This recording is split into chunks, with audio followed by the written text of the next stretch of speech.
It was Christmas Eve, 1895. Snow dusted the Blue Ridge Mountains of North Carolina like powdered sugar on a cake. The air was crisp and cold, carrying the scent of pine and wood smoke from distant farmhouse chimneys. And there, rising from the valley like something from a dream, stood a house so magnificent that visitors often stopped their carriages just to stare. Biltmore Estate.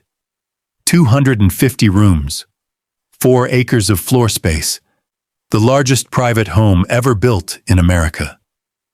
But on this night, something extraordinary was happening inside those walls, something that had never been attempted before in this young nation's history. 1,000 children from the surrounding villages, most of them barefoot and poor, were walking through the grand iron gates. They passed beneath stone gargoyles and towering limestone walls. They crossed the threshold into a world of unimaginable wealth and wonder. And waiting for them inside, standing beside the tallest Christmas tree any of them had ever seen, was the man who had invited them. George Washington Vanderbilt II. This is the story of that night. A story of extraordinary generosity, impossible dreams, and a Christmas party that would echo through American history for more than a century. But to truly understand what happened on that magical evening, we must first journey back to where it all began. To a family whose name became synonymous with wealth itself. The rise of the Vanderbilts. In the early 1800s, before there were Rockefellers or Carnegies, before oil barons or steel magnates, there was one name that towered above all others in American wealth: Vanderbilt. The story begins not in a mansion or a counting house, but on the rough waters of New York Harbor. There, a 16-year-old boy named Cornelius Vanderbilt borrowed $100 from his mother and bought a small wooden boat. That boat would become the seed of the greatest fortune America had ever seen. Young Cornelius was tough as iron nails. He ferried passengers and cargo across the harbor, working from before dawn until long after dark. He undercut his competitors. He outworked everyone. And when the other ferry operators tried to force him out, he simply worked harder. By his 30s, he had built a fleet of steamships. By his 40s, he was known throughout New York as the Commodore. But Cornelius Vanderbilt was not finished. He looked at the railroads stretching across America and saw the future. Track by track, line by line, he bought and consolidated railroads until he controlled the most important routes in the nation. When he died in 1877, his fortune was estimated at $100 million. To understand what that meant, consider this. The entire United States Treasury at the time held less money than Cornelius Vanderbilt alone. His son William Henry doubled that fortune in just 8 years. The Vanderbilts were no longer merely rich. They were a dynasty. They built mansions along Fifth Avenue in New York that looked like European palaces. They hosted parties where guests dined on gold plates and drank champagne that cost more than most families earned in a year. But among all the Vanderbilts, there was one who was different. One who dreamed not of more money or more power, but of something else entirely. The quiet dreamer. George Washington. Vanderbilt was born on November 14, 1862. He was the youngest of William Henry's 8 children, and from the very beginning, he was not like the others. While his brothers talked business and his sisters planned society parties, young George disappeared into the family library. He read everything: history, philosophy, art, architecture, science. By the time he was 10, he had read more books than most adults would read in a lifetime. His family worried about him. The other Vanderbilt men were bold and aggressive, building empires and crushing competitors. George was quiet, thoughtful, almost shy. He preferred the company of books to the company of bankers. He learned 8 languages not for business, but simply because he loved the beauty of words. When other young men his age were chasing debutantes at society balls, George was studying landscape architecture and dreaming of forests. But George Vanderbilt had one thing in common with his grandfather, the Commodore. When he decided to do something, he did it completely. And at 25 years old, George decided to build a home. Not just any home. He would build the most magnificent private residence the world had ever seen. And he would build it not in New York, where his family had planted their flag, but in the remote mountains of North Carolina. His family thought he had lost his mind. Why would anyone leave the glittering society of Manhattan for some backward mountain region where people still lived in log cabins? Why would the heir to one of America's greatest fortunes choose to build his palace in a place without proper roads, without society, without anything that made life worth living for a Vanderbilt? But George had his reasons. He had grown tired of the endless social climbing of New York society. He was weary of the balls and the dinners and the conversations about money and status. He wanted something real, something meaningful, something that would last beyond his own lifetime and serve a purpose greater than displaying wealth. In the mountains of North Carolina, he saw possibility. A dream takes shape. In 1888, George Vanderbilt first visited Asheville, North Carolina.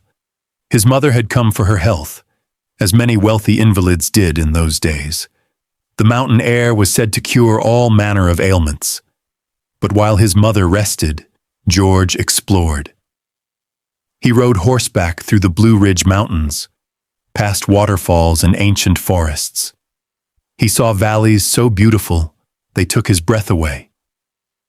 And somewhere in those misty hills, a vision began to form in his mind. He started buying land. Quietly at first, then more aggressively. Farm after farm, forest after forest, until he had accumulated 125,000 acres. That is nearly 200 square miles, an area larger than most European principalities. The local farmers who sold their land could not imagine what the young millionaire from New York wanted with all this wilderness. Then the building began. George hired Richard Morris Hunt, the most celebrated architect in America. Hunt had designed mansions for the Astors and museums for the nation. He was 70 years old and had seen everything. But when George described his vision, even Hunt was astonished. George wanted a French Renaissance chateau, modeled after the grand estates of the Loire Valley. Not a replica, but something entirely new. Something that would bring the elegance of old Europe to the mountains of the New South. For the grounds, George hired Frederick Law Olmsted, the genius who had designed Central Park. Olmsted arrived in North Carolina, looked at the exhausted farmland George had purchased, and saw not what was there, but what could be.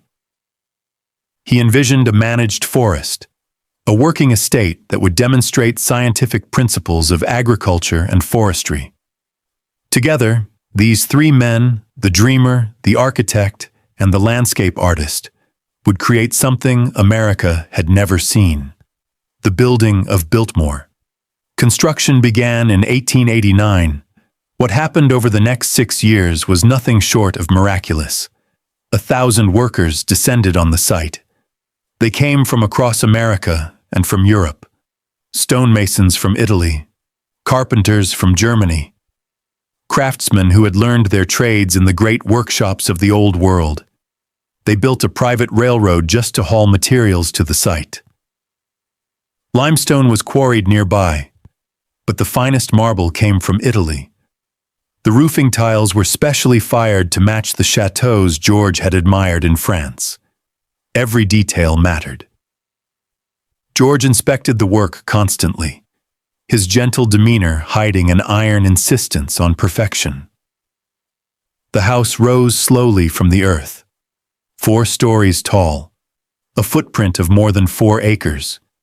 The statistics are almost impossible to comprehend.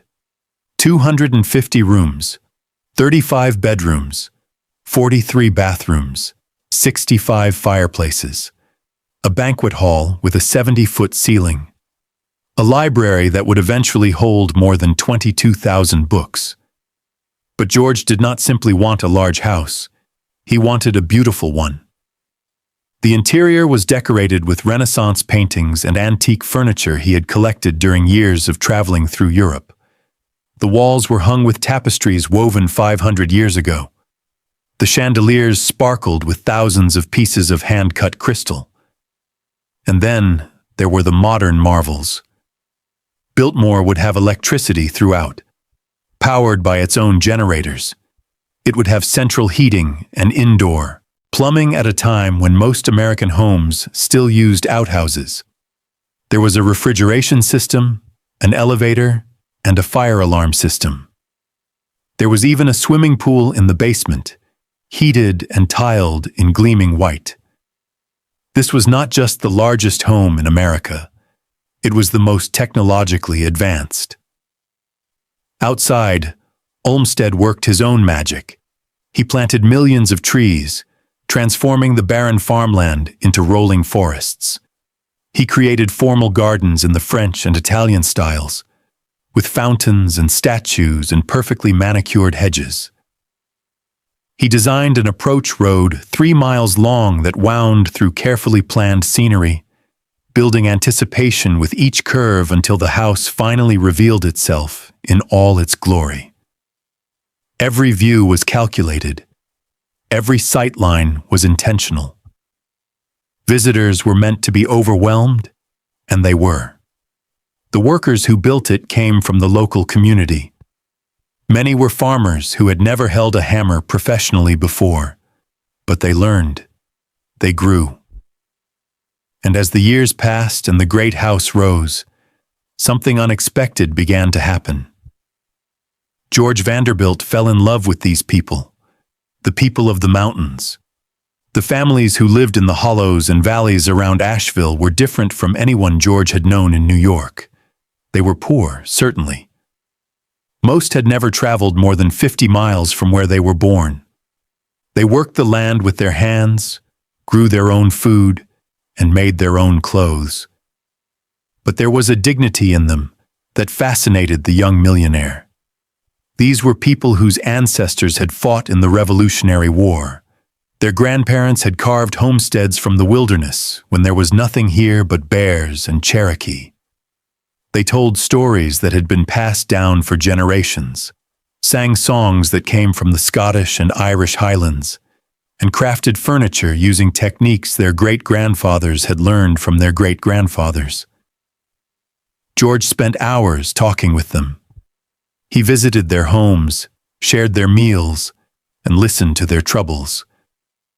He learned that the children often went without shoes, that illness could devastate a family, that a bad harvest meant real hunger. And slowly, an idea began to form in his mind. He had inherited millions of dollars that he had done nothing to earn. His grandfather had built the fortune through work and will, but George had simply been born into it. What was the point of all this wealth if it could not improve the lives of others? What good was a 250-room house if the children who lived within sight of its towers went to bed hungry? Biltmore would not simply be a monument to Vanderbilt wealth, it would be a force for good in this community. George established schools for the local children. He built a hospital. He created Biltmore Village, a planned community with homes, shops, and a beautiful church designed in the English Gothic style. He brought in experts to teach modern farming techniques, to improve livestock, and to manage forests sustainably. The workers on his estate received good wages, health care, and housing. This was revolutionary in 1895. Most wealthy Americans of the Gilded Age treated workers as expendable. George Vanderbilt treated them as neighbors. Opening day. On Christmas Eve, 1895, the house was finally ready. 6 years of construction, thousands of workers, millions of dollars. And now, at last, the doors would open. But George Vanderbilt had a surprise planned. The very first event at Biltmore would not be a society ball or a dinner for the wealthy elite. It would be a Christmas party for the children of the community. The invitations went out to every family on the estate and in the surrounding villages. 1,000 children were invited to come to Biltmore House on Christmas Eve. 1,000 children who had never seen electricity, who had never tasted ice cream, who had never received a store-bought toy. As the sun set on that December afternoon, they began to arrive. They came on foot and in farm wagons. They came in their Sunday best, which for many was still patched and worn. The older children held the hands of the younger ones, their eyes wide as saucers as they approached the great house. The front entrance rose before them like something from a fairy tale. Limestone walls stretched toward the darkening sky. Gargoyles peered down from the roofline, and through the massive oak doors, warm light spilled out into the cold mountain air. Inside, waiting for them, was a wonder that would change their lives forever. The tree. They saw the tree before they saw anything else. It rose in the center of the banquet hall, stretching toward that 70-foot ceiling, as if it were trying to touch heaven itself. A giant fir, cut from the estate's own forests and decorated with hundreds of candles, thousands of ornaments, and miles of tinsel that caught the light and scattered it like diamonds. The children stopped in the doorway. Some gasped audibly. Others simply stood frozen, unable to process what their eyes were seeing. They had seen Christmas trees before, small ones in their family cabins decorated with popcorn strings and homemade ornaments. But this was something else entirely. This was a tree from a dream, from a story, from somewhere that could not possibly exist in the real world. The ornaments alone would have filled a wagon. Glass balls blown in Germany, delicate angels with spun glass wings, tiny wooden figures carved by European craftsmen. Strings of beads caught the candlelight and sparkled like rivers of fire. At the very top, almost touching that impossibly distant ceiling, a golden star blazed with reflected light. And yet here it was, and here they were. George Washington Vanderbilt stood beside that tree, watching as the children filed into his home. He was 33 years old now. Tall and slender, with kind eyes and a gentle smile, he greeted each child personally. He knelt down to speak to the smallest ones at their own level. He asked their names and remembered them. Around the tree, gifts were piled in enormous heaps. Not token presents, but real gifts. Dolls and toy trains and books and clothes. Oranges, which were exotic luxuries in the mountains. Candy and nuts and treats that these children had only heard about in stories. But the presents were not the point. Not really. The point was what George said as he welcomed them into his home. He said that Biltmore belonged to them as much as it belonged to him. He said that this house had been built by their fathers and brothers, and without them, it would not exist. He said that Christmas was a time for family, and they were all one family now. The feast. After the tree came the food. The children were led into the breakfast room, where tables had been laid with more food than most of them had ever seen in one place.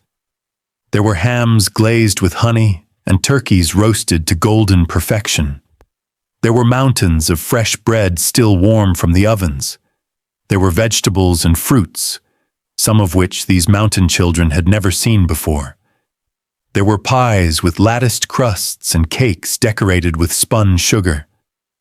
There was hot chocolate, rich and sweet, a drink that many of these children had never tasted. The aromas filled the room like a symphony for the senses.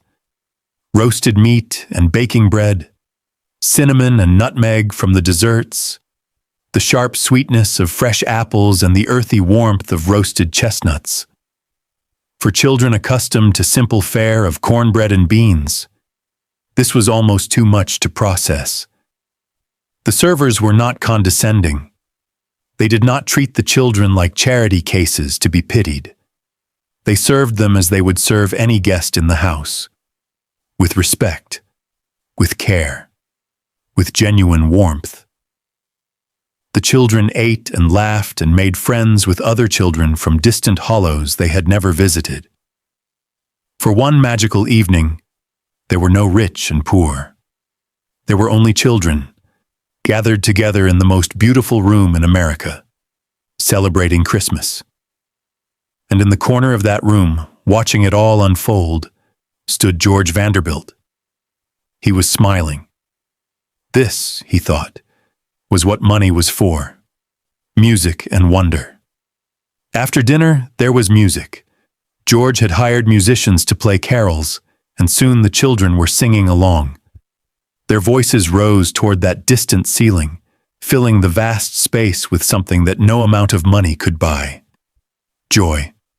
Some of the older children wandered through the house, their eyes growing wider with each room. The library, with its thousands of leather-bound books arranged on walnut shelves that reached toward a painted ceiling of clouds and sky. The billiard room with its massive fireplace and dark wood paneling. The tapestry gallery with woven scenes from ancient legends. The winter garden, a glass-enclosed paradise of exotic plants, where palm trees grew and flowers bloomed even in December. Each room seemed more incredible than the last. But it was the small things that amazed them most. Electric light switches that made lamps glow without matches or flame. Taps that produced hot water instantly. A machine in the basement that made ice, even though it was winter outside. To children raised in cabins heated by wood stoves, these were miracles. The gift-giving. As the evening wore on, the moment everyone had been waiting for arrived. George gathered the children around the great tree once more. It was time for presents. Every child received a gift chosen specifically for them. The younger children got toys and dolls. The older ones received books and practical items they would treasure for years. And every single child, regardless of age, received an orange and a bag of candy. Today, an orange seems like nothing special. But in 1895, in the mountains of North Carolina in winter, an orange was a treasure. These fruits had traveled thousands of miles by ship and train to reach this place. Many of these children had never tasted one. The smell of citrus filled the banquet hall, mixing with the pine scent of the great tree and the lingering sweetness of the feast. The children clutched their oranges like precious jewels. Some ate them immediately, juice running down their chins. Others tucked them away in pockets, saving them to share with siblings who had been too young or too sick to attend. For decades afterward, old men and women who had been children at that party would tell their grandchildren about those oranges, about how they had tasted like sunshine itself. The night comes to an end. As midnight approached, the party began to wind down. Parents arrived to collect their children, many of them getting their first glimpse inside the great house. They stood in the entrance hall, farmers and laborers in their work clothes, surrounded by Renaissance paintings and marble floors, trying to comprehend what they were seeing. George Vanderbilt thanked each family personally as they left. He wished them Merry Christmas. He pressed their hands in his, and one by one, the 1,000 children disappeared back into the cold December night, their arms full of gifts, their minds full of wonder, their hearts full of a memory that would last a lifetime. When the last guest had gone, George walked through his empty house. The candles on the great tree still flickered. The tables were littered with the remnants of the feast. Somewhere, a dropped orange rolled across the marble floor. He was alone now in the largest private home in America. 250 rooms surrounded him. 4 acres of floor space stretched out beneath the darkness. And yet George Vanderbilt was not lonely. He was, for perhaps the first time in his privileged life, completely at peace. He had discovered something that night, something that all his books and all his studying had not taught him. True wealth was not measured in rooms or acres or bank accounts. True wealth was measured in the joy you could bring to others. Outside, the Blue Ridge Mountains slept under their blanket of snow. In the villages and hollows, children were tucked into their beds, clutching new toys and dreaming of the magical palace on the hill. Parents whispered to each other about what they had seen, about the kindness of the strange young millionaire who had invited their children into his home. Word of the Christmas party would spread throughout the region. It would become a legend, a story passed from generation to generation. In later years, people who had not even been born in 1895 would claim their grandparents had told them about it. The night when a Vanderbilt opened his doors to 1,000 poor children. The night when, for a few precious hours, there was no difference between the richest and the poorest families in western North Carolina. And on that Christmas Eve in 1895, George Washington Vanderbilt had become the richest man in America. The morning after that first Christmas party, George Washington Vanderbilt walked through the great halls of Biltmore alone. Servants were cleaning the remnants of the celebration. The giant tree still stood in the banquet hall, though its candles had been extinguished hours before. Somewhere in the kitchen, staff were preparing breakfast, but George was lost in thought. He had spent 6 years and millions of dollars building this house. He had filled it with the finest art and furniture money could buy. He had installed every modern convenience the age could offer. And yet, the happiest moment within these walls had nothing to do with any of those things. It had everything to do with 1,000 children from the mountains, their faces glowing in candlelight, their laughter echoing off the limestone walls. George made a decision that morning. The Christmas party would not be a one-time event. It would become a tradition. Every year, for as long as he lived, the children of the estate and the surrounding communities would be welcomed into Biltmore House to celebrate the season. This was not charity in the condescending sense that word often carried in the Gilded Age. This was community. This was family. But George Vanderbilt's story was about to take an unexpected turn. For in the very near future, he would meet the woman who would change everything. A woman whose strength, intelligence, and vision would prove to be the salvation of Biltmore itself. The woman from Newport. Her name was Edith Stuyvesant Dresser, and she came from a world that George knew well. The Dressers were an old New York family, respectable though not extraordinarily wealthy. They traced their lineage back to Peter Stuyvesant, the last Dutch governor of New Amsterdam before it became New York. This was the kind of heritage that mattered in American society, a pedigree that no amount of new money could purchase. Edith had been raised in the social whirl of Newport and Manhattan, educated in the finest schools, trained in all the accomplishments expected of a young woman of her class. She spoke French fluently. She could manage a household with precision. She understood art and music and literature. She knew which fork to use at a 12-course dinner and how to curtsy before royalty. But Edith was different from the other society women George had known. There was a sharpness to her mind, a practicality beneath her elegant exterior. She was not content to simply be decorative. She wanted to be useful. She wanted her life to mean something.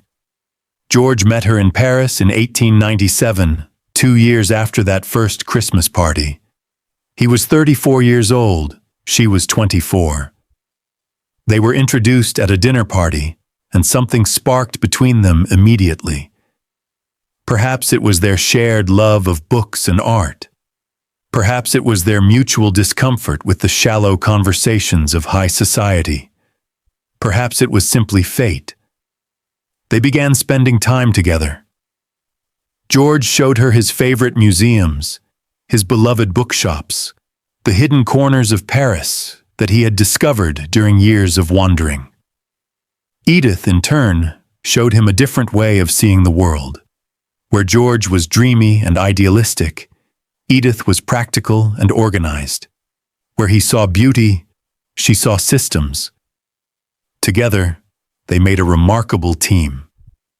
On June 1st, 1898, George Washington Vanderbilt and Edith Stuyvesant Dresser were married in Paris. The ceremony was small by Vanderbilt standards, intimate and personal. There were no headlines in the society pages, no elaborate displays of wealth, just two people promising to spend their lives together.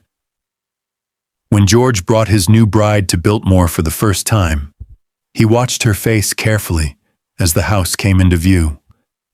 Would she be overwhelmed? Intimidated? Would she see it as a burden rather than a blessing?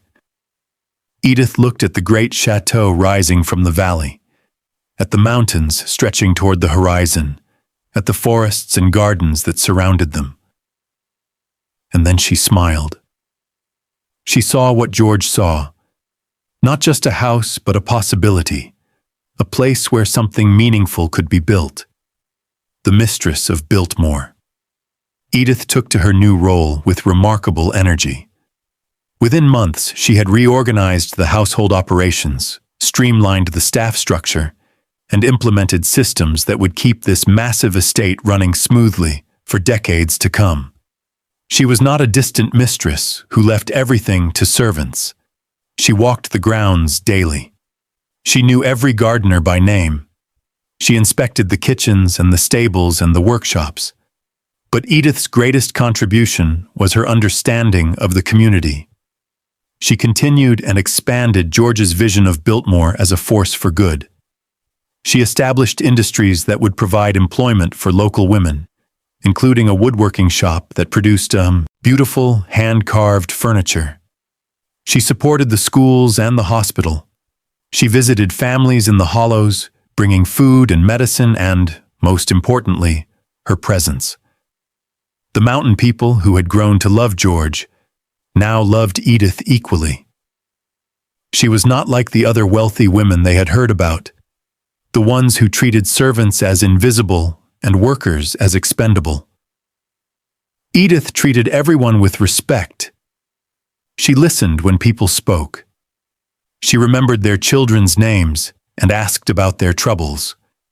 And when Christmas came, Edith threw herself into the celebration with enthusiasm that matched her husband's.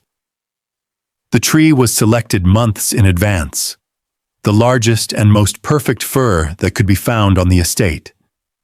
Gifts were purchased and wrapped with care. The menus were planned to include treats that the children would remember all year long.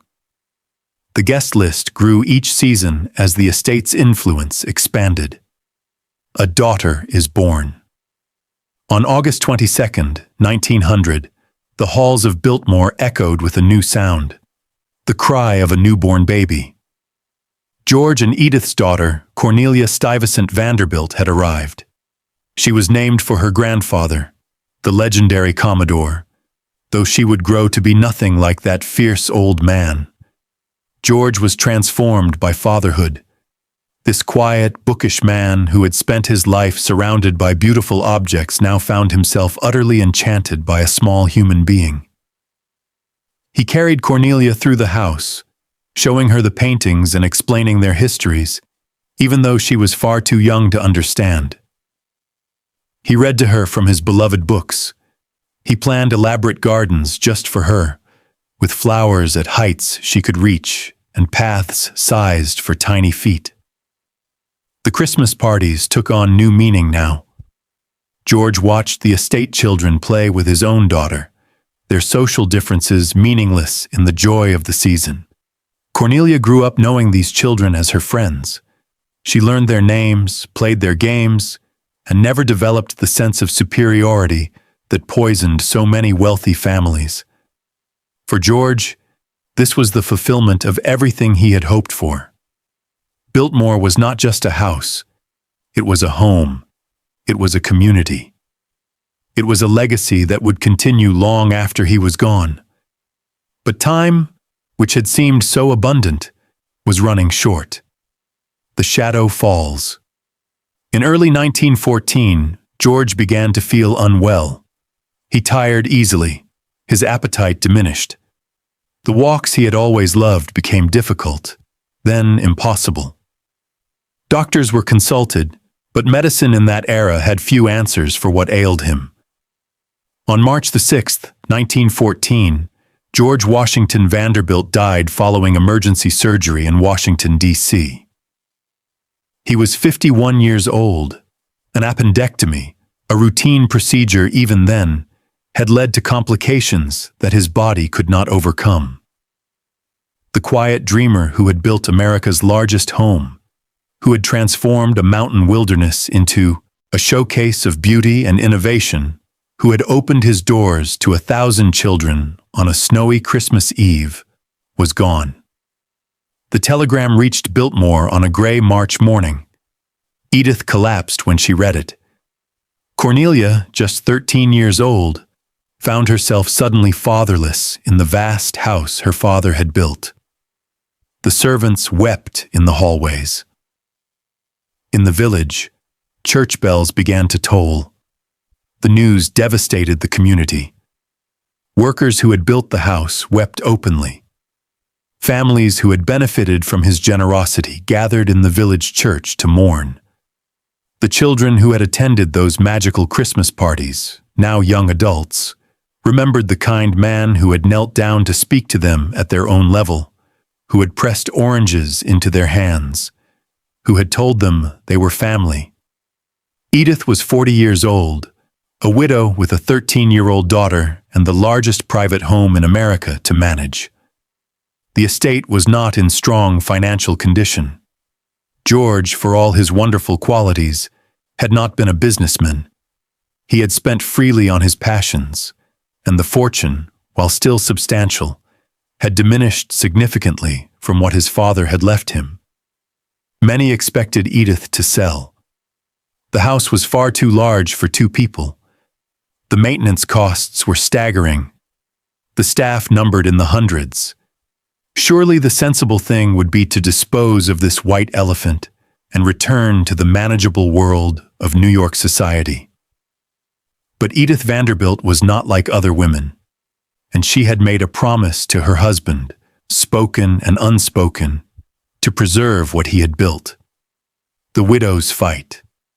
What Edith did over the next 2 decades was nothing short of miraculous. She sold off portions of the estate, including nearly 90,000 acres that would eventually become Pisgah National Forest, one of the first national forests in the eastern United States.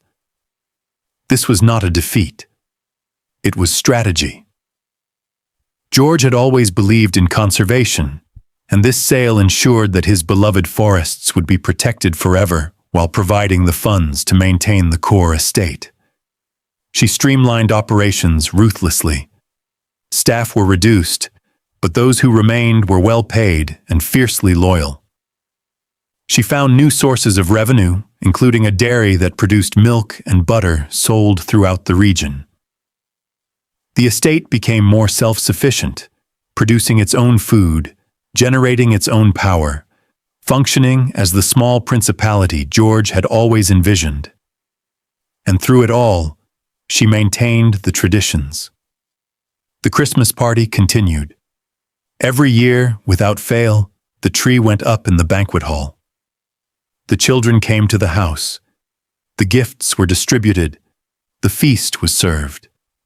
Even in the darkest years of the First World War, even as the world seemed to be falling apart, Biltmore celebrated Christmas.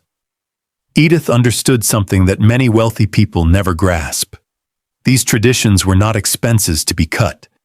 They were investments in community, in loyalty, in the bonds that held the estate together. The workers who received good treatment and whose children received presents at Christmas worked harder and stayed longer. The community that felt connected to Biltmore supported it in ways that money alone could never buy. The next generation. Cornelia grew up in the shadow of her father's death, but in the light of her mother's strength. She was educated at home and abroad, learning the languages and arts that her father had loved. But she also learned from her mother the practical skills of management and the importance of community connection. In 1924, Cornelia married John Francis Amherst Cecil, a British diplomat. The wedding was held at Biltmore, of course, in the very spaces where Christmas parties had celebrated so many seasons of joy. The entire community was invited, and once again the great house opened its doors to everyone, regardless of station. The couple had 2 sons, George Henry Vanderbilt Cecil and William Amherst Vanderbilt Cecil. These boys, the great-grandsons of William Henry Vanderbilt and the great-great-grandsons of the Commodore himself, grew up at Biltmore just as their mother had. They played with the children of estate workers. They attended the Christmas celebrations. They learned, as Cornelia had learned, that this house was not a monument to wealth. It was a home for a community. The Great Depression. Then came the crash of 1929. On a single day in October, more wealth was destroyed than many nations possessed. Fortunes that had seemed invincible evaporated overnight. Families that had lived in luxury found themselves in breadlines. Men who had commanded empires threw themselves from windows rather than face ruin. It was the end of an era, the death of the certainty that wealth, once acquired, could never be lost. The great estates of the Gilded Age, those monuments to American ambition, began to fall. Some were sold at auction for pennies on the dollar. Some were demolished, their materials salvaged for scrap. Some simply crumbled into ruin, too expensive to maintain in a world where money had suddenly become scarce. Harbor Hill fell. Marble House closed its doors. The mansions of Fifth Avenue were converted into apartments or torn down to make way for office buildings. Biltmore survived, but survival required sacrifice. In 1930, Edith made a decision that would have horrified many of her peers. She opened the house to paying visitors. For the first time in its history, ordinary Americans could walk through the halls of Biltmore Estate, could see the art and architecture that George had collected, could experience a world that had previously been reserved for the wealthy elite. The decision was controversial.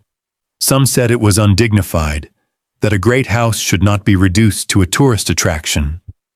But Edith had never cared much for dignity in the abstract. She cared about preservation. She cared about community. She cared about keeping her promise to George. The admission fees provided crucial income during the darkest years of the Depression. Local people found employment as guides and maintenance workers. The estate dairy expanded its operations, providing jobs when jobs were desperately needed. And the Christmas traditions continued, a bright light in years of terrible darkness. The war years and beyond. The Second World War brought new challenges. Young men from the estate went off to fight, and some did not return. Rationing affected even the wealthy. The future seemed uncertain, but Biltmore endured. And when the war ended, when the soldiers came home, when America began its long post-war boom, the estate was ready. Visitor numbers increased. The dairy became famous for its ice cream. The gardens attracted horticulturists from around the world. George Vanderbilt's dream of a great American estate, a place of beauty and innovation and community, had survived. Edith Vanderbilt lived to see this triumph. She died on October 22, 1958, at the age of 85. She had outlived her husband by 44 years, had guided the estate through 2 world wars and a depression, had transformed a potential white elephant into a thriving enterprise. The mountain people mourned her as they had mourned George, for she had proven herself to be one of them in spirit, if not in birth. The legacy continues. Today, Biltmore Estate is still owned and operated by the descendants of George and Edith Vanderbilt. William Cecil, George's grandson, led the estate for decades, expanding its operations while maintaining its historic character. His sons and their families continue the work today. It is the most visited house museum in the United States, welcoming more than 1 million guests each year.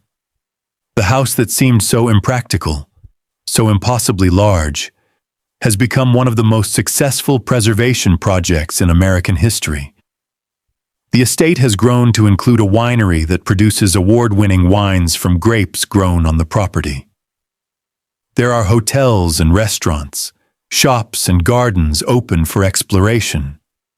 The dairy that Edith expanded during the Depression now produces ice cream that visitors enjoy on summer afternoons. The forests that George and Olmsted planted more than a century ago have matured into magnificent stands of timber, managed sustainably just as George envisioned. And every Christmas, the traditions that began in 1895 continue. The tree still rises in the banquet hall, though it is now professionally decorated with thousands of lights and ornaments. The halls are decked with miles of garland and ribbon. The fireplaces blaze, the candles flicker, and visitors from around the world walk through spaces where, more than a century ago, 1,000 barefoot children experienced the most magical night of their lives. The Christmas at Biltmore celebration has grown into something George could never have imagined. The estate is decorated inside and out, with lights numbering in the hundreds of thousands that transform the grounds into a winter wonderland. 75 hand-decorated Christmas trees grace the house, each one reflecting a different theme or style.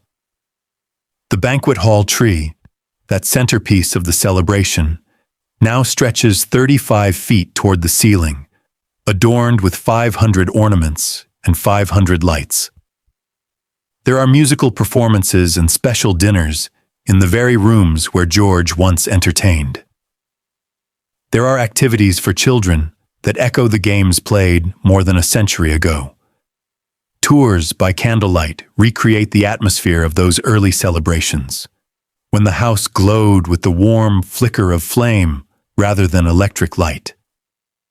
Tens of thousands of people visit each season, carrying on a tradition that began when a shy young millionaire decided to share his home with his neighbors. The spirit endures. If you visit Biltmore at Christmas today, you can still feel it.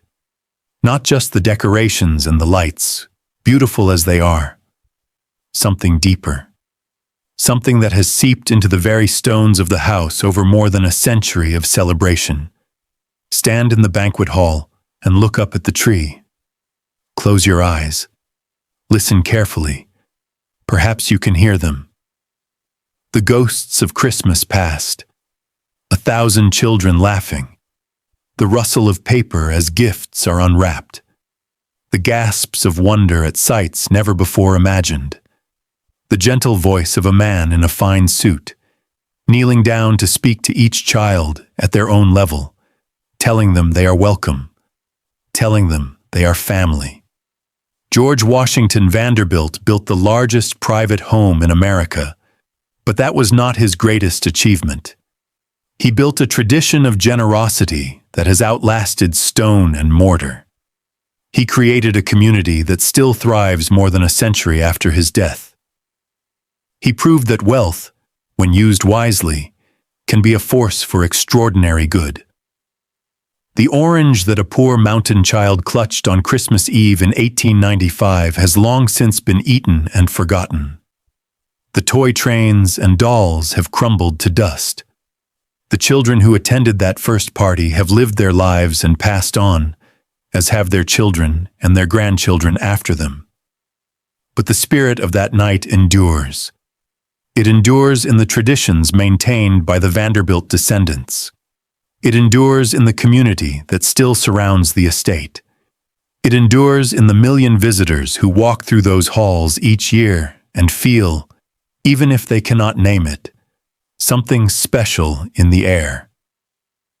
And it endures in the simple truth that George Vanderbilt discovered on that cold December evening so long ago. That the greatest gift we can give is not found in boxes wrapped with ribbon. It is found in opening our doors, in sharing what we have, in making others feel welcome, in making them feel like family. The final scene. On a winter evening, as the sun sets, behind the Blue Ridge Mountains, Biltmore House glows with light.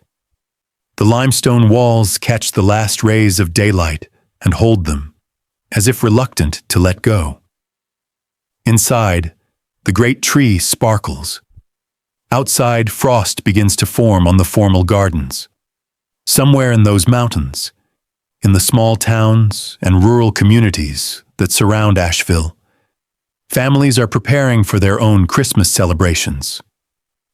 Some are wealthy. Some struggle to make ends meet. But all of them know of the great house on the hill. All of them have heard the stories. Perhaps tonight, a grandmother is telling her grandchildren about the party. Perhaps she heard the story from her grandmother, who heard it from her grandmother, who was actually there on that magical night in 1895. Perhaps that original storyteller was one of those barefoot children who walked through the iron gates, who tasted an orange for the first time, who received a gift wrapped in paper finer than anything she had ever touched. The story has been polished by time, worn smooth by countless retellings, but its essence remains unchanged. Once upon a time, there was a rich man who lived in a castle. He was not like other rich men. He was kind and gentle and shy. And on Christmas Eve, he invited 1,000 poor children to come and celebrate with him. He gave them presents and food and music. He made them feel welcome. He made them feel like they mattered. He told them they were family. And from that night forward, every Christmas, the castle opened its doors. The grandmother finishes her story. The children's eyes are wide with wonder. Outside, snow begins to fall, just as it fell on that first Christmas Eve at Biltmore.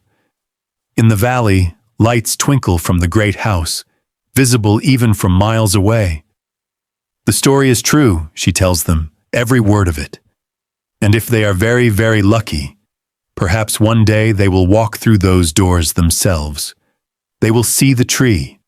They will feel the warmth.